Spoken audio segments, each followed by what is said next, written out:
नमस्कार, आप देख रहे हैं मेडिकल माइक और मैं हूं आपके साथ सन्नी प्रियदर्शी। अभी हम लोग हैं विहार वेटनरी कॉलेज के एलपीएम डिपार्टमेंट में, जहां हमारे साथ हैं एलपीएम डिपार्टमेंट की assistant professor doctor Ranjana Sinha ma'am.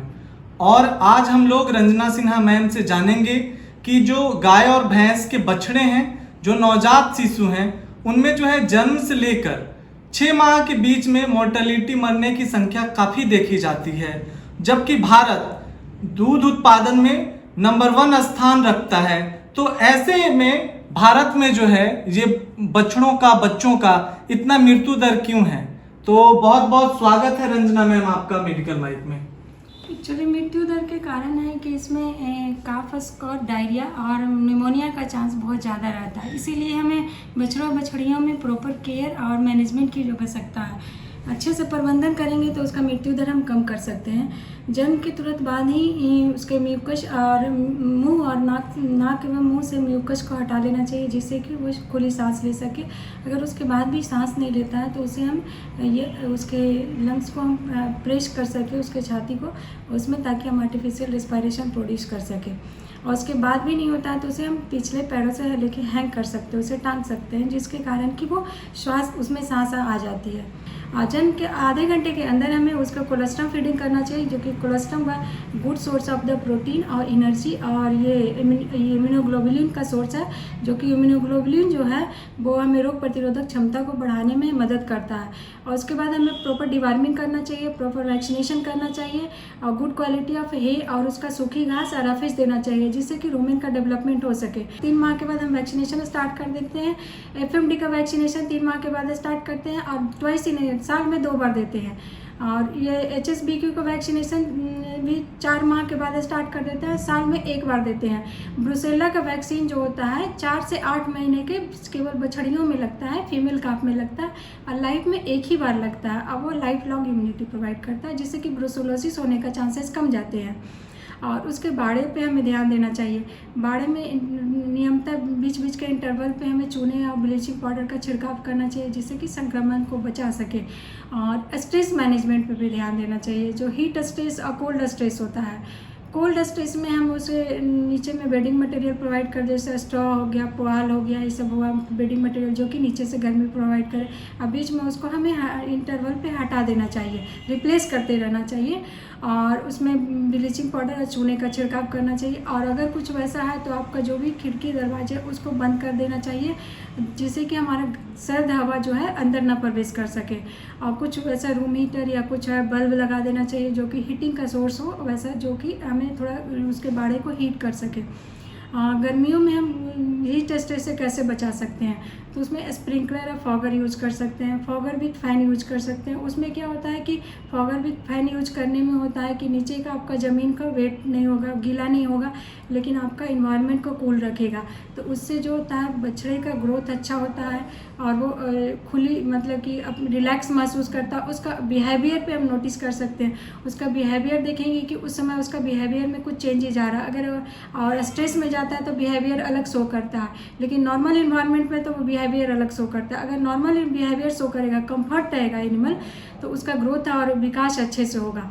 अगर स्ट्रेस में रहेगा तो जब वैसे विकास कम होगा, और विकास कम होगा तो वो इन फ्यूचर में गाय कैसे तैयार होगी, हीफर कैसे तैयार होगी, और अगर मेल काफ है तो वो बुल कैसे तैयार होगा, बुल अच्छे तैयार नहीं होगा तो हमें सीमेन कहाँ से मिलेगा, ये भी एक क्वेश्चनेबल सवाल है। तो इसीलिए हमें इस पर ध्यान देना ज़रूरी है, क्योंकि आज की बछड़ी है वो भी कल की गाय तैयार होती है कहीं ना कहीं। बिल्कुल मैम, आप जो बता रहे थे उसमें एक समस्या ज़्यादातर देखा जाता है, जैसे अभी गर्मी से बरसात की तरफ हम लोग आगे बढ़ रहे हैं, तो इन मौसम में जो है डायरिया, उनको उल्टी होना, दस्त होना बच्चों में, और इससे जो है मोर्टेलिटी रेट जो है काफ़ी बढ़ जाता है। तो ऐसे में आप किसान भाइयों को क्या सलाह देना चाहेंगे कि उनका रख रखाव अभी के मौसम में वो किस प्रकार से करें?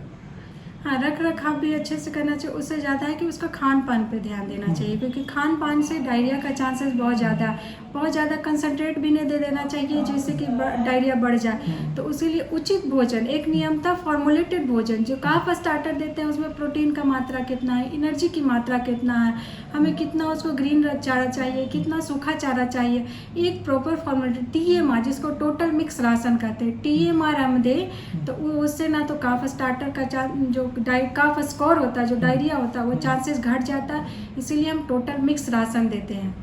और वो अगर वैसा है फिर आगे है तो कोई वेटनरियन से सलाह ले सकते हैं। कुछ वैसा मेडिसिन है जो डायरिया को कम कर सके, अगर उसके बाद भी होता है तो वैसे कर सकते हैं। और संक्रमण के भी चांसेस ज़्यादा रहेंगे। हाँ, जैसे बरसात में संक्रमण के चांसेस बढ़ जाते हैं, क्योंकि स्नेल्स ये सब होते हैं वो कि जो कि पैरासाइट होते हैं और वो कहीं ना कहीं कैरियर का काम करता है। तो इसीलिए एक बरसात के पहले डिवार्मिंग बहुत ज़रूरी है, बरसात के बाद डिवार्मिंग बहुत ज़रूरी है जी।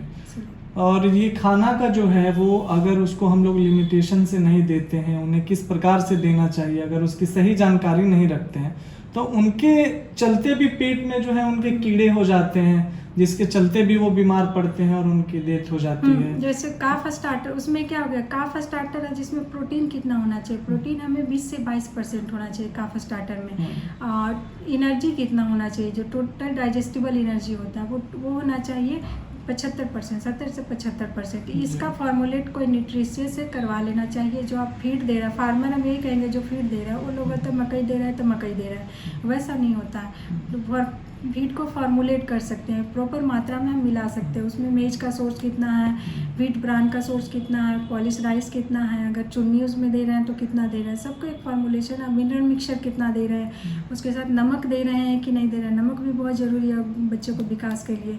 तो इसीलिए ये सब फॉर्मुलेट करके एक अपना रख लेना चाहिए और उसके बाद देना चाहिए, तो इस सब का चांसेस कम जाते हैं। मैम एक सवाल और मेरे मन में आ रहा है, और ये संख्या ज़्यादा होता है मोर्टेलिटी रेट में अगर पशुओं के बच्चे की हम लोग बात करें, तो वो जो नाभि का जो संक्रमण होता है उस समय किसान भाई उस पर कुछ ज़्यादा ध्यान देते नहीं हैं और वो संक्रमित हो जाते हैं। उनको पता नहीं होता है कि हम नाभि को कहाँ से कैसे इसको करें ताकि वो संक्रमित ना हो।